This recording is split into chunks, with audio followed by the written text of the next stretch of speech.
Македонските села треба итно да добијат поквалитетни услови за живот за да се намали иселувањето од нив. Струмичко се соочува со масовно напуштање на нивите од земјоделците, особено на младите кои не сакаат да се занимаваат со оваа дејност.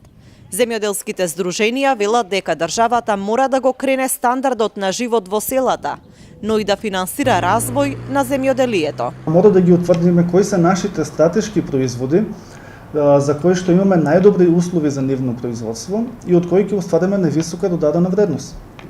Потоа треба да се формираат приватни советодавни служби кои ќе работат на развитокот на земјоделието на тој начин што ќе ги советуваат земјоделците за изборот на културите кои што треба да се одгледуваат во одредено подрачје во зависност од климатските услови.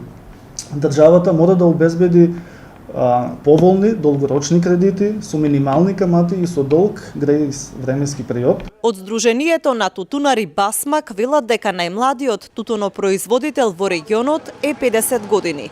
Средовечни се и најголемиот дел од градинарите.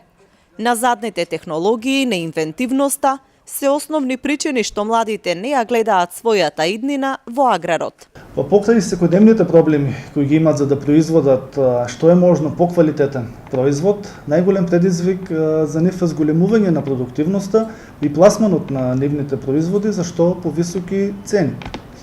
Потоа немањето на складишни простори и ладилници во кои што ќе може да се чува производството се до постигнување на браната цена, потоа немањето на недоволно функционални системи за наводнување. Во насока на подобрување на условите за земјоделска дејност, државата го спроведува проектот за консолидација, односно окрупнување на земјоделското земјиште.